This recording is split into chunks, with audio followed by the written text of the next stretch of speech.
Nerd Skool is a member of the Queen City Podcast Network. Hey, fellows. It's the first night of another season. Nerds roll. Nerds roll. Oh, my glasses are broken. And this will begin season 2 of Nerd Skool. Welcome back to season 2, Nerd Hive. Glad to have you. It's gonna be crazy stunts. We're gonna there's gonna be stunts. Joe's gonna bring more penis jokes. There's a lot of penis stuff. I am a super nerd. The Nerd Skool Podcast. Starring Andy. Star Spangled Band with a plan. Maybe I'll try to do a cartwheel. TBJ. Welcome. Congratulations. You did dirt. Ta-da. I ain't got no shame. All my exes can tune in. We can have an episode where I compare them to all the Marvel villains. We can do that. Art Star. I don't love Wiener. I'm just trying to make money. Lord Artemis Prime rises. Yeah, my real name is Joe. Did I ever tell you about the time I hung out with DMC at Mertz? The Nerd Skool Podcast. Hi, this is Gruff from the Gruff and Loud Show. And now, the Nerd Skool continues their conversation on Guardians of the Galaxy. School's back in session. All right, now then we get to the broker, this weird guy that they make fun of his eyebrows. Which we've seen. But he's not the power not the broker, broker. right? No, you see the power broker later. The power brokers later, it becomes Sharon Carter or whatever, right? Yeah, something like We that. don't know it. We think. assume it's We don't Sharon know. Carter. We're still guessing. But this power broker is not anything to do with that broker. This right? guy's just a broker. He's just a sells This regular- is just the broker. Yeah. Yeah, I don't even know if he's a real dude. I have to look that He's up. like just at his fancy pawn shop. He's just an alien who sets up deals. He's a Xandarian. His people, his culture, my Yeah. culture.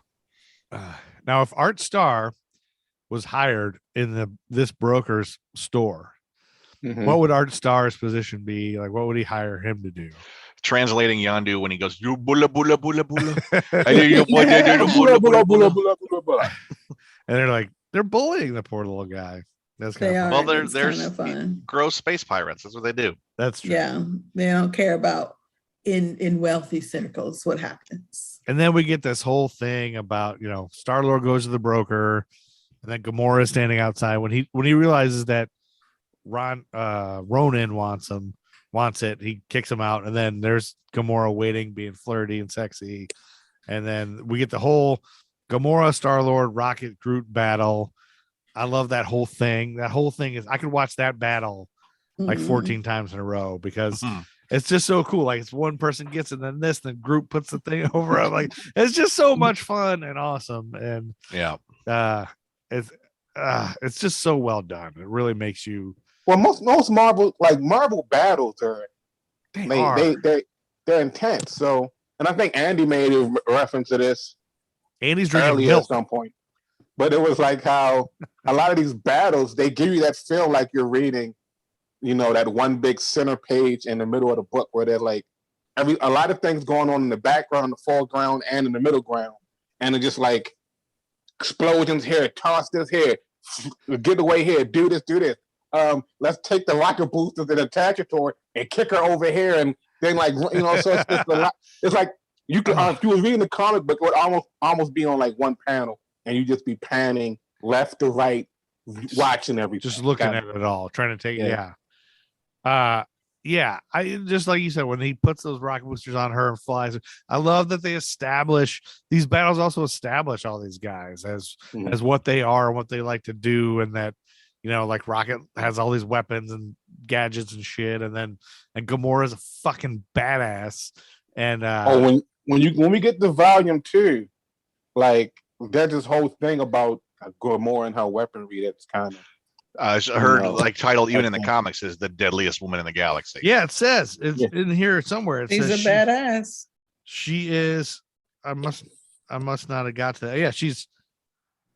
Somewhere I wrote down. I thought I copied. I must not have written it down. Yeah, but she's supposedly the baddest ass, like toughest, the deadliest woman in the galaxy. Yeah, deadliest.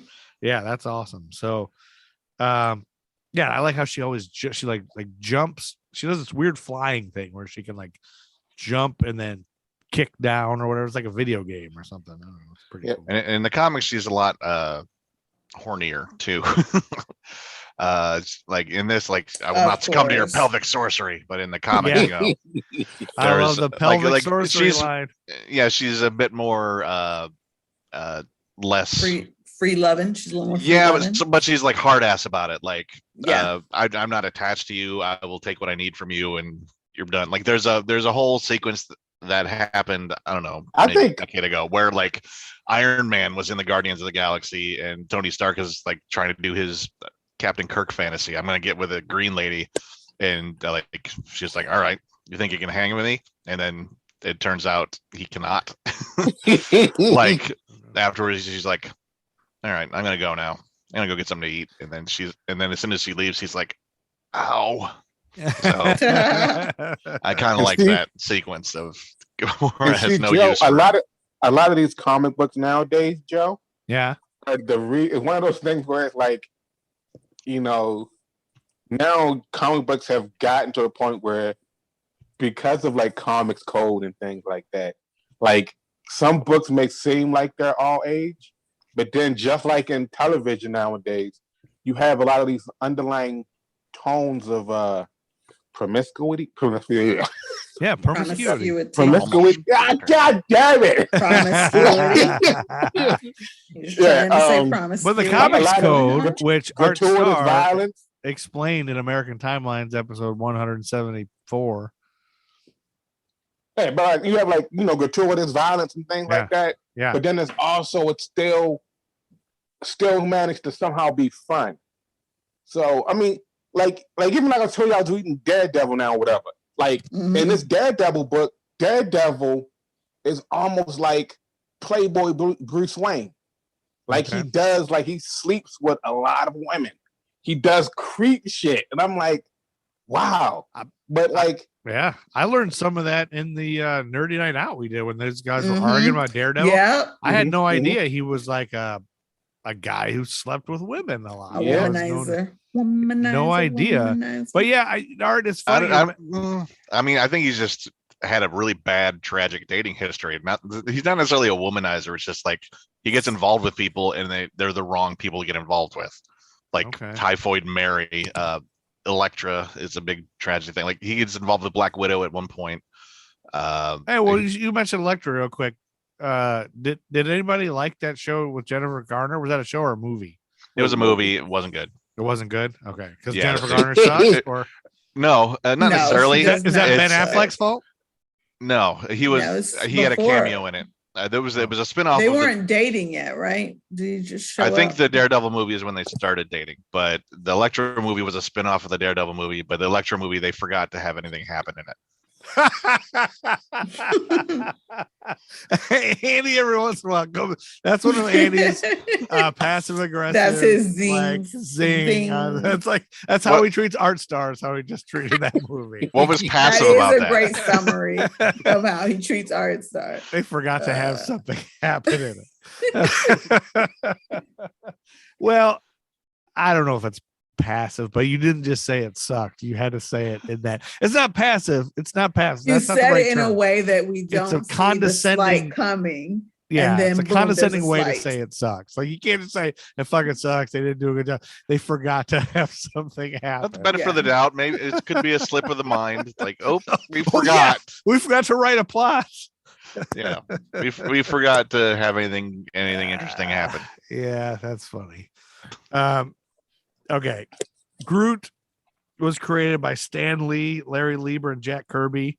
First appeared in the Tales to Astonish number 13, November 1960, which I read, and it's on Comixology. And I paid $1.69 for it, and it was worth the whole 10 pages or whatever it is. But love it because they destroy Groot. Spoiler alert! In this first issue, which nobody's gonna read, it's a 60s comic, so it's hilarious. Yeah, it's pre Fantastic Four. It's pre the superhero renaissance. It was back when Marvel was still just doing like horror stories and some poor scientist who is ridiculed by his wife throughout the whole issue about not being manly enough, not being as manly as everybody else.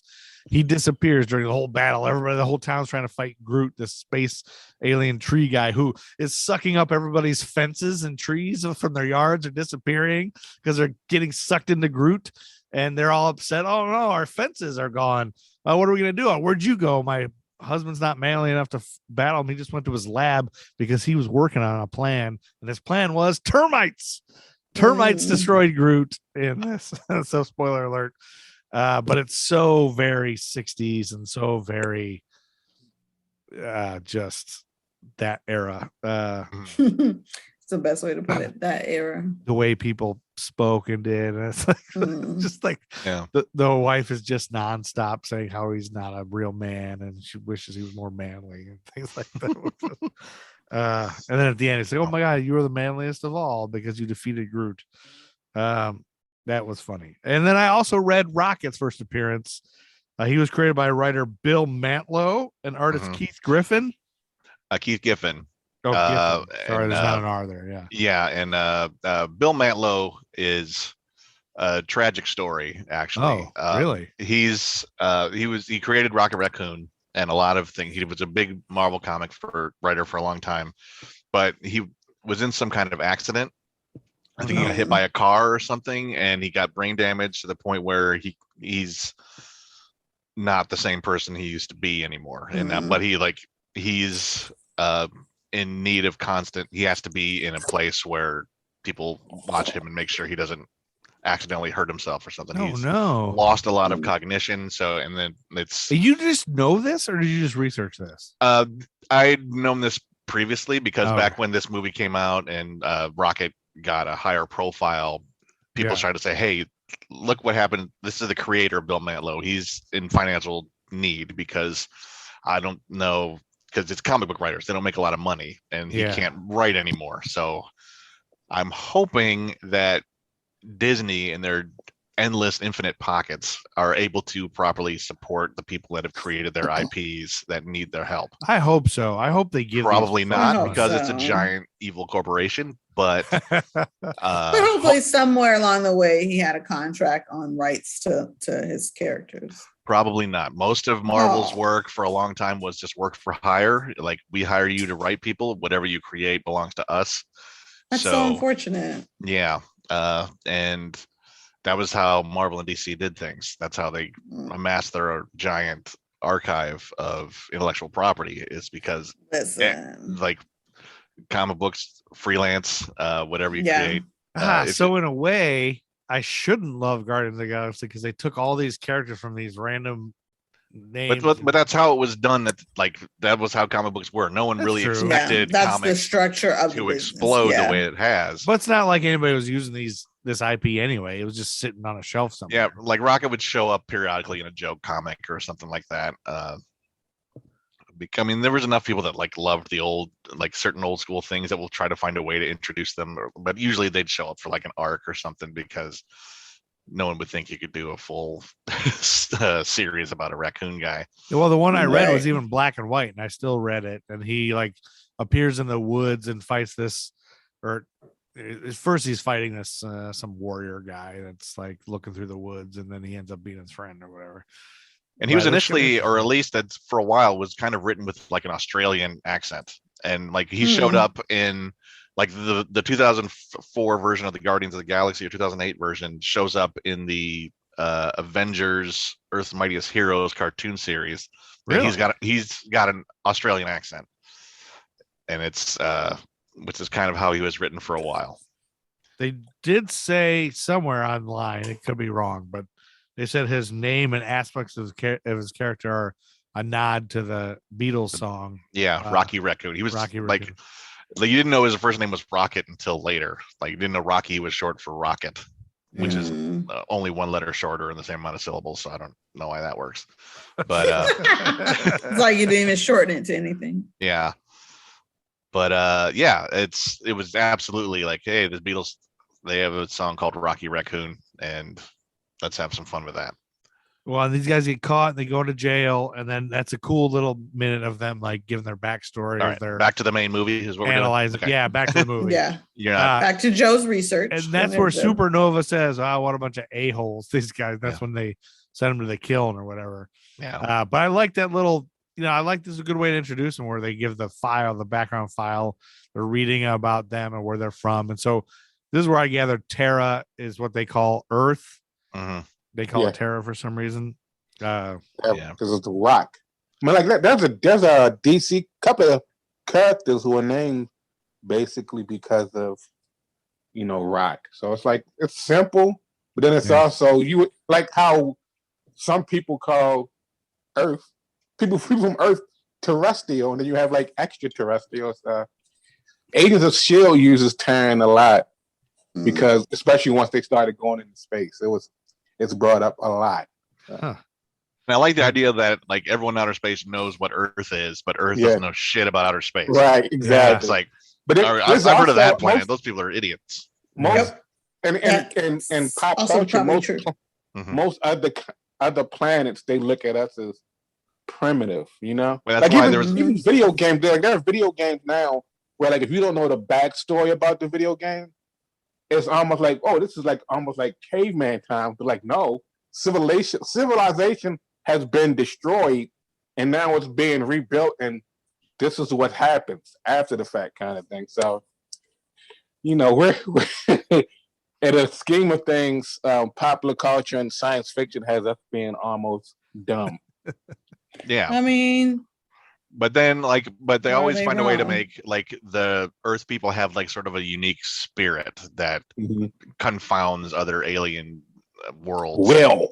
And somehow manages to become the focal point of convergences. There's a whole lot of, I won't get into that too much, but Earth finds a way to spunkily defeat alien invasions like they did in Avengers. There's Spunkily. Like, in original Fantastic Four count, like Galactus shows up and like Earth, I think, becomes the first world to ever be able to convince Galactus not to eat the planet. Like they're able to drive Galactus away, and that's suddenly Earth's holy shit. What's going on Earth? That shit must be interesting if they can figure out how to get the destroyer of worlds to not destroy their world. And it's basically all because the Watcher decided I need to help these guys and give them something that Galactus is afraid of. But that's a whole other thing. So we're at the kiln. Yeah. And we're back. We're into the prison. And we found out Gamora was going to betray Ronan. So she says. And then we see the big blue bastard who has the Walkman. Hey, you big blue bastard. Give me that Walkman. You see how attached Peter is to that. That music is his. Blue that's all he's got. Yeah, Blue Sweet, and then we get the montage. Bits of his mom he has left. Yes, it's understandable, but actually, it's kind of, then you can be like, "Oh, you idiot! You went back to get this Walkman." But now, if you have a tape that you made in the '80s or the, I think I still have a couple cassette tapes that were mixtapes I made in the '80s. I got a box full of them. I don't touch them because I know that if I might be able to play them one more time, and I don't have anything that plays cassettes either. But then especially outer space, if he loses that, he'll never hear those songs again. Probably like it's a potential to never hear it again. So anyway, then we get the Blue Swede montage, Hooked on a Feeling, and this is when he's in prison, he's getting deloused. Then we see Rocket's mechanics, that moment where they the back of Rocket, and then he's like so that's why I looked up that he's like a experimental being that is like got a metal like electronic skeleton and whatever and all this shit that that's the only moment you see that. So I didn't know that till I researched it, but that's interesting that they show that. But he does the drunken rant later. It's like, I didn't ask to get made. I didn't ask to get torn apart and put together again and again and again. Right. When he puts that out there, that's what, So, and then the prisoners all hate Gamora. And then we get the Gunavian jelly thing. And so I've been making notes for. I forgot what the Gunavian jelly is. To the big blue monster, like you go to prison, of course, there's the big guy who's going to intimidate you and say he's going to rape you, basically has to come up to you. So he goes right up to Star-Lord. He's like, I'm going to slather you in Gunavian jelly and go to town. But then Groot puts his fingers up the guy's nose. Oh, that guy? Yeah. Yeah. You know who played that guy? The Gunavian jelly guy? Yeah. No. Oh, wait. Nathan Fillion. Oh, no, I don't. Yeah. He just did a cameo. That doesn't mean anything to me. Rob Zombie is in this too. Really? That I didn't know. Yep.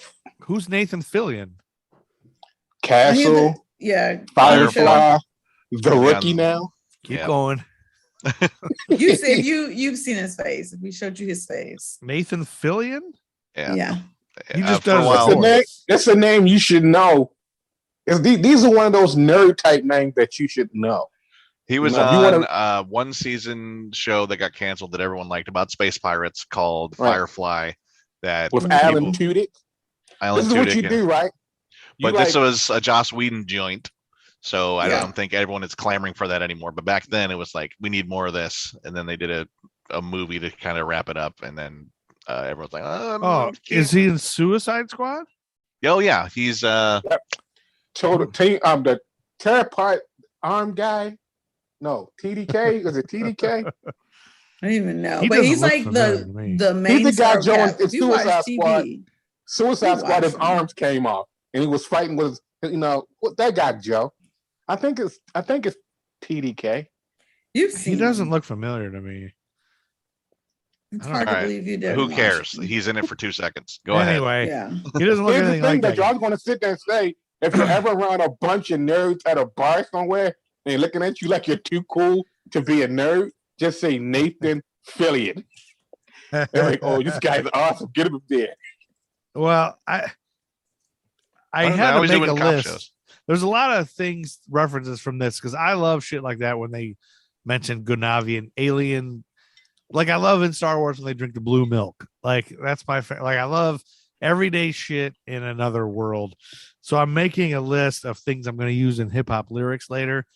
And Gunavian jelly's in there, an Ascavarian chick, a smoking hot Ray Jack girl, Nova Records. I'm going to mention pelvic sorcery, enacting the emulation initiative. All from Guardians of the Galaxy. Thulium isotope 385. You know what that's from? Thulium isotope 385. Yeah. I don't remember what that's from. Is that weird science or something? God dang it. I gotta look it up. I can hear someone saying it. They use it in it's gotta be Revenge of the Nerds, maybe? Rick and Morty. No, I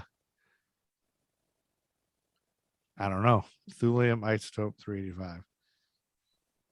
That sounds like Rick and Morty. I'm thinking it's something from the 80s, and I can't think of it. No, it's a cartoon.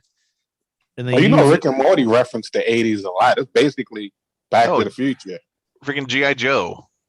Oh, it was in G.I. Joe. That's what I was watching. Yeah. Thulium isotope 385. It creates some Cobra. Shipwreck is brainwashed. Yeah, that Shipwreck brainwashed episode really affected me as a child. I just rewatched it and all these repressed memories came back. Anyway, sorry. I got way off. TBJ doesn't want to talk about G.I. Joe. Listen, you can talk about G.I. Joe, but I have only so much longer before my head is a final. Yeah, I mean, we've been going for over an hour, so we could just hold off and then record the rest. But I want to remember what I lost my let's get to a good point where you can stop and record. We're about to get to we're in the kiln where we're about to get to the jailbreak. We're in the kiln. Yeah, we're in the kiln. We're about to get the jailbreak. So we are. Oh yeah. The Gunavian jelly, and then he hurts that guy. And then this is when we meet Drax, and he wants to execute Gamora, and he stops by giving the stories about, like, wait, you don't want to do that yet because she can get Ronin, and that's who you want. And then he talks about the smoking hot Ray Jack girl that stabbed him with a fork, and the Kree girl caught him with an Ascavarian who worked at Nova Records. And I love Nova Records. I tried to Google Nova Records, and I thought there'd be a lot more out there about that. But Ascavarians, they did have an Ascavarian, that actual chick, apparently, in the Guardians of the Galaxy cartoon later. So they show her, and she looks just like you described, with tentacles and razor sharp teeth or whatever. And then later he calls him, "Hey, man, who's laid with an Ascavarian?" It was one time. Shit like that I love about this. Like they talk about this weird alien thing. Like this is what it would be like if a bro was in space. And then I like this knife. I'm keeping it. Like that little guy was like, "That was my favorite knife." Drax is interesting. Drax also created by Jim Starlin in 1973 in an Iron Man comic, but he was actually initially he was human, and his guy named Arthur Douglas, and his family was killed by Thanos, and he became obsessed with killing Thanos, and he was recreated into Drax Not the the Destroyer. difference with Arthur Douglas from Hitchhiker's. No, go ahead. No, but he was turned into this big green Hulk of a dude, except initially he had a big purple cape and he could shoot like blasts out of his hands and stuff like that. Yeah, he had like powers. Wildly varying intelligence levels. Like sometimes he was smart, other times he talked like Drax smash, kind of like Hulkish. But he wasn't revamped into the version that we see here until 2004. There was a Drax miniseries from Keith Giffen and Mitch Brightweiser, who just sort of like they took that Did you say Keith Giffen and Mitch Brightweiser? Yeah. Okay. And they sort of revamped him from like he like sort of metamorphosed into like this dude with like the tattoos and the markings and stuff like that. But was he that the whole thing about him that I like the most is that he takes everything literally? I love that. I think that was a way. I mean, I don't know if that was necessarily something in his comic character, but that was a way to sort of like make him kind of pay homage to the sillier parts of Drax's history without making him talk like the Hulk or whatever. But I like that was a good, and apparently that something like that about him like really spoke to autistic kids. I remember like reading some stories at the time, like there were autistic kids who like went, "That's me. I get it. Like I don't get metaphors. That's right. Yeah, that's like someone was really inspired by that. That they could be. That would make sense.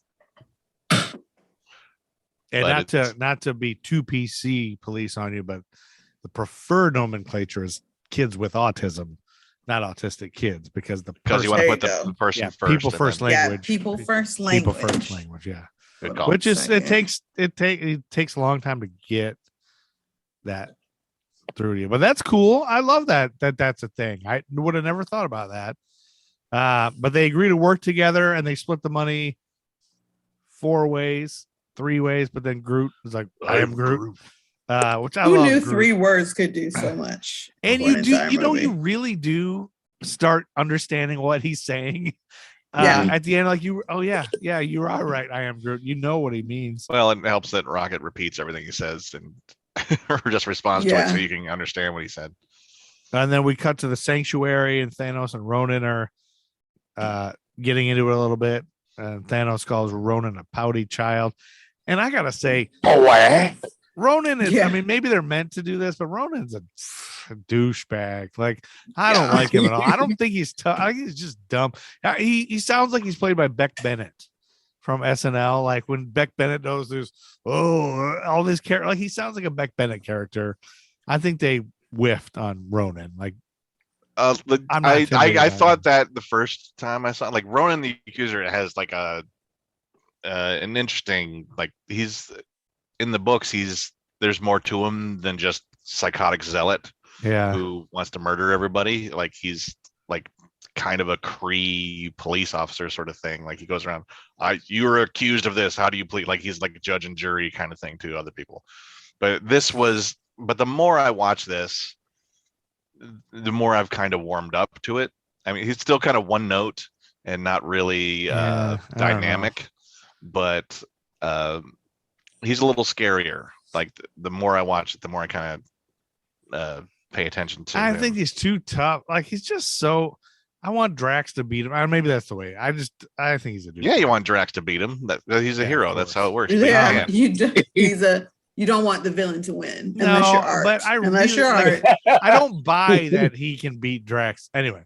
And then we see, and then Rocket Raccoon is leading the way with all this. He needs a Cornix battery, an armband, and that guy's leg, which ends up being a joke, which is hilarious. And then we get the prison break sweetness of the whole thing because Groot goes over and just takes the battery right out of that. Or while we get it first. Pitching the plan, while they're pitching the plan, which is great. Or we just do it immediately and then go with it. And then the whole plan is those thrusters attached to the guard tower, and they're about ready to get out. They got the orb, but no Walkman, and he has to go back and get it. And then he runs back and gets, at the last second and gets the Walkman. Is there anything about this prison break we need to talk about? I mean, it was pretty sweet. Yeah, I really liked it. I love the whole Groot just walks over and starts it without consulting anybody, and everyone's like, shit. Because they're in the combo. They go, oh, we have to figure out how we can get up there to get it. Yeah, I don't know how we can get up there. Right, and then you're watching, and it's cool because like you're watching Groot do all of this, and it comes off kind of methodical, but then not methodical because Groot's kind of childlike. Yeah. So it's just like watch him do everything. We pull the thing off and hits the one dude and he falls, and it's just like and then it's time just right when Rocket says, because like then this place will go crazy, and all of a sudden the alarm goes off and the place goes crazy. Like that was awesome. And then she's like, "I'll get the armband, leg." And he just goes get the leg. And he gets that for no reason at the end when he's laughing. And I love the dynamic between. I think the cool thing about this is the characters are so all different, and the dynamic between all of them is fun. Like Star-Lord and Rocket getting into it with each other is fun. They like yelling at each other, and then like Rocket and Groot is like a sweet little relationship. But they, Rocket yells at him sometimes, and then Gamora and Drax, like when Drax is like, "Nah, you guys are my friends." Even this whore, she's like, "You know what? Fuck you, fuck you." No filter.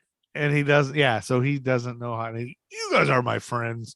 Like it's just a weird interaction of all of them, just kind of like us. Like it's a lot of weirdos put together. Yeah. And that's like the best comics. They're taking these specific weirded characters, throwing them into a hopper and bouncing them off each other, and like character dynamics are a lot of the allure of any storytelling, really. And I think we're kind of them. Like I'm Rocket, Andy's Groot, Art Star's Drax, and TBJ's Gamora. I am. I'm not even gonna say it's because I'm the girl. I am deadly. So accurate. You're the deadliest woman in the universe. Yeah. I'm not sure. I think you're probably Star-Lord. Hey, I'm not Rocket. You're not Rocket. Made of metal. I would definitely you definitely give me Star-Lord vibe. I'm Rocket and my wife is Groot. Oh, there you go. Yeah, Groot is. You're taking care of Susie all the time. Yeah. Oh yeah, this was. I think she's back here. She can correct me if I'm wrong, but this Groot was the first character she really gravitated to in the like one of the first Marvel movies she saw. I was actually thinking that when I watched this because I thought about how the two of you have come together, and she's this Broadway show fan. You're this Marvel guy. She has started watching Marvel stuff, and you started going to Broadway shows, and like you guys made these concessions for each other, and she loves Groot. Like you guys are like making concessions for each other. That's how it works. Yeah, she just bought a whole bunch of little plant holders shaped like Groot in different poses. I say cute. I want Groot merch after watching this movie. I want Groot merch. Well, we're jumping way ahead, but like the end credit scene in this, like they actually came out with that, and it was like flying off the shelf like hotcakes because of that. Like the whole dancing Groot thing. Oh, yeah. It was almost like the whole. I thought you were talking about the Howard the Duck thing. No, like the bit at the end, like the dancing to the Jackson 5 song. That was like, I think that brought everything home, and everyone just fell in love with Groot immediately. Yeah. And So, man, the engagement ring that I got for Susie was a Groot ring. It was a Groot design ring. That's important. And, Groot I think that's the only reason she it. said okay. So if you had come with a regular ring, she'd have been like, "No thanks." No, I don't want your crap. And she said, "Yeah." All right, came with Groot, and she was like, "You know what? Yes." Yeah. Okay, we're gonna get to the rest of the movie, but while we're jumping around, let me talk about that post-credit scene real fast because I can't wait any longer. Because the big knowledge that I learned that I was gonna drop, that I was gonna feel like a genius, is that in the collector's place, that little dog in the astronaut suit is Cosmo. His name is Cosmo, and he was in the Guardians of the Galaxy comic. He's a telepathic Russian dog, cosmonaut dog, because Russians sent dogs into space. So that's something that's known by comic nerds. You guys all know that? Not everybody, but because at the time, even when Guardians first came out, Guardians of the Galaxy was not a huge nerd property. Like a lot of nerds didn't like. That's one of the reasons I think I posted going in there. It's kind of fun to hear nerds get like learn shit as well, because normally the conversations after movies are nerds explaining to lesser nerds. Not lesser nerds, but lesser beings. It's you guys explaining it to me. Yeah. It was like, so they're like, who's that? Like, yeah, like you are like, who's that guy? What's that guy mean? Yeah. All right. Here's the thing. That's Thanos or whatever. And like a lot of the nerds, like, I don't know who that is. I don't know anything about Gamora. I don't know anything about Groot or Drax. So it was a chance to like get nerds into nerd shit that they didn't know about. More nerd shit. They had a lot more leeway to play around with these characters. Nerds were less likely to get pissed that they didn't do with them right, because like you have peripheral knowledge of these, but that's it. Like you're not like they were not huge, not your childhood comics that you care about. So it was a smart move, I think. Yeah, and it was great. But they took the vibe from the Abnett and Lanning, the DNA, as they call it. Dan Abnett and Andy Lanning were the ones that kind of helped with Annihilation Conquest and got this whole revamp of the Guardians going. And they were true to the spirit of that. And I really loved those. I was one of the nerds that knew those books coming in. And I was really excited to see what they did. And I was so glad to see all those misfit weirdos getting together. Yeah. Yeah, motley crew of people getting together. I like it. All right, well, let's end it here since we've been doing this for an hour and a half. This might be 2 episodes. We're only halfway through the movie, and we'll do this again another time. So that's how we are. We've taken left turn after left turn. That's true. That's how the Nerd School rolls. It's what we do. Precisely, this is why I told Andy and Art on the Marco Polo that like they really think we're gonna get caught up. I say this? May. I was thinking about before we even started. Caught up to what by May? By May, they think we'll be in phase 6 or whatever we're in now. I was thinking, not at our rate. I was thinking how we're almost done phase 2. Like after we finish this, we have Age of Ultron and Ant-Man. Yeah, but phase 3 is like 45 movies. But whatever, man. Also, just trying to get our schedules to work is like. I know we can't even get together, and we take 8 years for each movie. Listen, we do. Supposedly, I'm the bad one because I'm the Sith, but you guys are a bunch of negative. You named yourself the Sith. You said that like we named you. Couple of Debbie Downers. Did you just Debbie Downer? Take it down about 20% over there. It's called. Take it down about 20% over there, okay, bud? Reality is knocking. And it says, I've looked into the Nerd School's future and we move like turtles. Yes. So we will not finish this. I'm glad somebody's on my side. I was like, we'll finish this in 2027. We'll get caught up. I don't believe so. I believe you both are sadly mistaken. I'll say this. The only way we could get all the way caught up is if we kept every episode concise an hour without any sidetracking.